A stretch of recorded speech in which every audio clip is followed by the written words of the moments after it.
Good morning, student class 7th, and welcome to you again BGA online creative class. I am your teacher. I will teach you English second chapter number 3rd. Chapter's name the pronouns. So let's start this chapter. बेटा यहाँ पर जो मैंने pencil से right कर रखा है ये डेफिनेशन है। आप नाउन की समझिए। A noun is a word which is used in place of noun, यानी a pronoun is a word which is used in place of noun. सर्वनाम वह शब्द होता है जो संज्ञा के स्थान पर प्रयोग किया जाता है, उसी को हम सर्वनाम कहते हैं। एग्जाम्पल इसमें देख लीजिए, समझ लीजिए। आई, माई, मी, ठीक है ना। आई का पोजीशन माई होता है, ऑब्जेक्टिव होता है मी। बी का पोजीशन आवर है, ऑब्जेक्टिव अस है। यू का पोजीशन यू रहता है, वो योर, ठीक है ना, ऑब्जेक्टिव यू। ही का हिज और हिम, सी का हर, ठीक है, और हर दोनों ही रहते हैं। इट का इट्स रहता है, दे का देयर रहता है, ठीक है ना, और ऑब्जेक्टिव देम होता है। ETC are all called pronoun. ये सभी प्रोनाउन हैं आपके। The word pronoun means in place of noun. Word pronoun का मतलब होता है संज्ञा के स्थान पर जो वर्ड हम यूज कर देते हैं वही मेरा प्रोनाउन कहलाता है। एग्जाम्पल के तौर पर ले लीजिए बेटा, Mayank is a good student. Mayank lives in Delhi. Mayank's brother also lives with Mayank's. Mayank's mother is a teacher. अब इसमें देखना, मयंक को बार बार रिपीटेशन किया गया है। रिपीटेशन ऑफ नाउन मयंक, किसको रिपीटेशन किया गया? मयंक को। Irritates us again and again, और किसको? मयंक को इरिटेट्स किया गया, बार बार किया गया। इट लुक्स अवेकवर्ड, यानी आगे वाले जो सेंटेंस उसमें भी यही मुख्य शब्द है। While spoken now read the following, परंतु जब हम बोलते हैं तो इस प्रकार यूज नहीं करते हैं। जब एक ही नाउन बार बार उसी के बारे में चर्चा की जाती है तो फर्स्ट टाइम तो नाउन प्रयोग करते हैं, उसके जस्ट आफ्टर उसके स्थान पर हमें प्रोनाउन प्रयोग करना होगा। Mayank is a good student. अब ही लिव्स इन दिल्ली, तो ऊपर वाले क्या था? मयंक, तो यानी ही किसके लिए आया है? मयंक के लिए। हिज ब्रदर, ये किसके लिए आया है? उसके भाई के लिए। किसके भाई के लिए? मयंक के लिए, ठीक है ना। फिर हिज मदर, किसके लिए आया है? मयंक की माँ के लिए, ठीक है ना। In this sentences his, he, his, him are used in place of Mayank. ये किसके स्थान पर प्रयोग किए गए? मयंक के स्थान पर प्रयोग किए गए।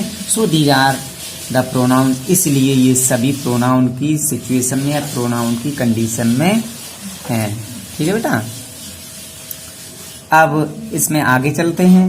काइंड्स ऑफ प्रोनाउन, प्रोनाउन के भाग देखते हैं, भेद देखते हैं क्या क्या है। There are 7 kinds of pronoun. Pronoun के 7 भेद दिए गए यहाँ पर।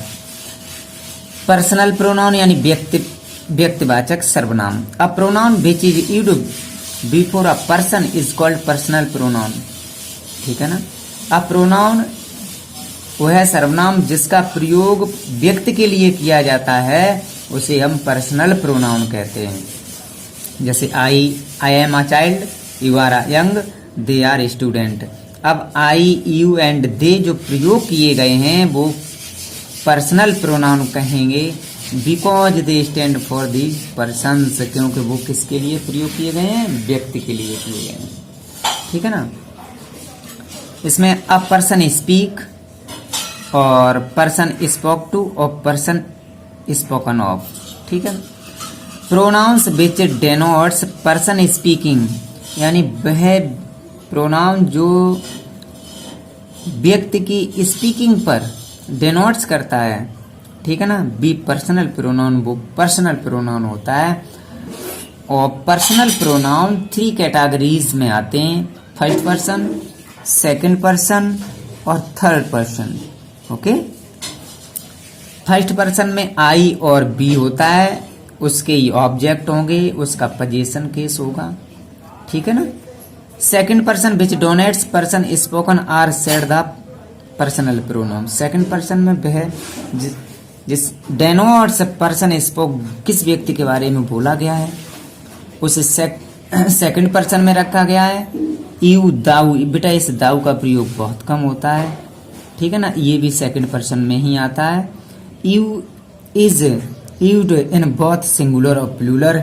यू ही एक ऐसा प्रोनाउन है जो सिंगुलर में प्रयोग करते हैं और प्लूरल में भी प्रयोग करते हैं। थर्ड पर्सन में pronoun which denotes person spoken are said the personal pronoun.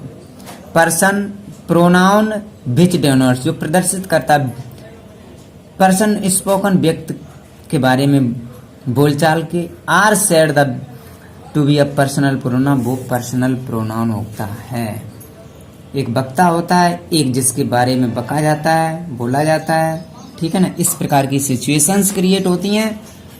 I B you को छोड़ करके शेष जितने भी हैं तुम्हारे वो सभी आ जाते हैं थर्ड पर्सन में, ठीक है ना। ही, सी, इट और दे, इसमें दे प्लूरल होता है, अदर सभी सिंगुलर होते हैं। अब इसके जस्ट आफ्टर आता है रिफ्लेक्सिव और एम्फेटिक, निजवाचक और दृढ़तावाचक। दोनों का डिफरेंस बहुत ही डीपली सटीक से समझने की कोशिश करें। Reflexive pronoun is formed by adding selfs. Reflexive pronoun को जब हम बनाते हैं तो उसमें एस ई एल्फ जोड़ देते हैं जब वो सिंगुलर होता है, और जब वो प्लूरल फॉर्म में होगा तो S E L V E S जोड़ देते हैं, शेल्फ्स हो जाएगा, ठीक है ना। In sentences where the subject and object are of the same person, reflexive pronoun is used. जब किसी सेंटेंस में सब्जेक्ट और उसका ऑब्जेक्ट सेम कंडीशन में होता है, सेम पोजीशन में, एक ही व्यक्ति के बारे में होता है, वहां पर रिफ्लेक्सिव प्रोनाउन होता है। अब इसमें समझिए, I have done the work my self, मैंने अपना वर्क किया है स्वयं, किसी की मदद नहीं ली है। We have missed the chance your self, मैंने अपने आप को ही अवसर खो दिया है, लेकिन किसी ने मेरे साथ कोई धोखाधड़ी नहीं की है। She cured herself for her son cured, उसने अपने बच्चे की स्वयं देखभाल की है, किसी से करवाई नहीं है। In these sentence my self, your self, her self, them self refer to same person, एक ही व्यक्ति को प्रदर्शित करते हैं। सब्जेक्ट ऑफ द वर्ब, किसको? Subject of verb. Such pronoun are called reflexive pronoun. इस प्रकार के जितने भी प्रोनाउंस होते हैं उन्हें रिफ्लेक्सिव प्रोनाउन कहते हैं। अर्थात एक बहुत सटीक बात यह है कि जो रिफ्लेक्सिव प्रोनाउन होता है तो वर्ब के बाद आता है। किसके बाद आता है? वर्ब के बाद आएगा, ये विशेष कर ध्यान रखें। और एम्फेटिक प्रोनाउन होगा वो वर्ब से पहले होगा। अब तो आप पहचान लोगे रिफ्लेक्सिव और एम्फेटिक में, कोई प्रॉब्लम नहीं क्रिएट होनी चाहिए। Emphatic pronoun are also formed by adding self, ये भी सेल्फ से और सेल्फ से जुड़े जाते हैं सिंगुलर प्लूरल के according. But there is difference between reflex और emphatic pronoun. Reflex pronoun does not come just after subject. देखो वही बात है, रिफ्लेक्सिव प्रोनाउन होता है वो कभी भी सब्जेक्ट के बाद नहीं आता है, जबकि emphatic pronoun come just after the subject, ठीक है ना। और एम्फेटिक प्रोनाउन होता है वो सब्जेक्ट के बाद ही आता है या फिर उसमें बिल लगी हो। बिल वाले सेंटेंस में